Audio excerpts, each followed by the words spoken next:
En ese sentido, ¿pudiera ser posible jurídicamente que decisiones que adopte la JEP en Colombia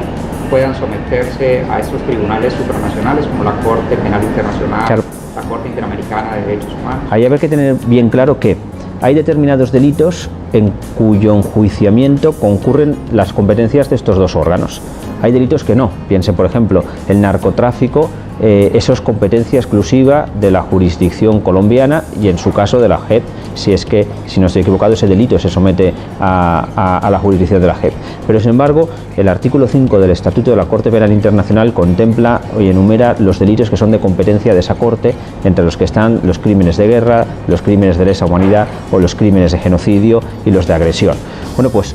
hay delitos de los que acabo de enumerar que también son de competencia de la Jurisdicción Especial para la Paz. Y entonces, en ese punto hay una concurrencia de competencias de la JEP y de la Corte Penal Internacional. O mejor dicho, la Corte Penal Internacional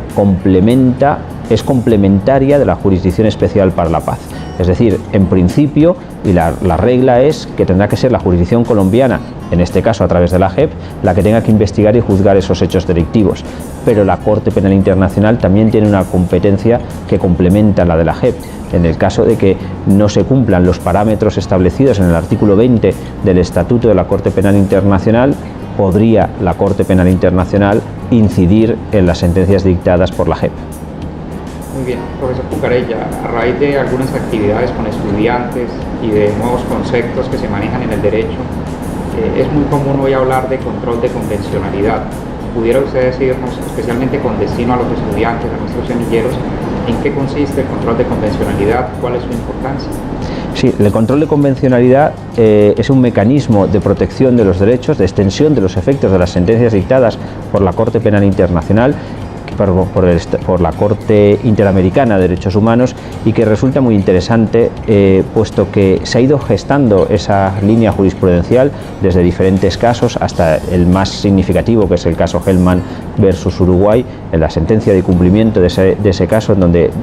digamos que se consolida y se completa este concepto de lo que es el control de convencionalidad, pero que, si lo simplifico mucho, lo que está diciendo la Corte Penal Internacional desde las anteriores sentencias hasta esa le está diciendo a los jueces nacionales que ellos son garantes de la convencionalidad, del Pacto de San José, y que si un juez nacional se encontrara con que tiene que aplicar en el caso concreto una norma interna sospechosa de inconvencionalidad, si me permiten que me exprese así, es decir, una norma interna sospechosa de que no respeta el Pacto de San José, lo que le está diciendo la Corte Interamericana a ese juez nacional es que usted tiene que velar por la supremacía del Pacto de San José, y lo que tiene que hacer es dejar a un lado la aplicación de la norma interna y aplicar la norma convencional. Ese mecanismo permite, en definitiva, como decía al principio, que se extiendan los efectos de las sentencias de la Corte Penal Internacional, porque da lo mismo que esa sentencia se haya dictado contra el país X en un país Y, si un juez se encuentra con un supuesto parecido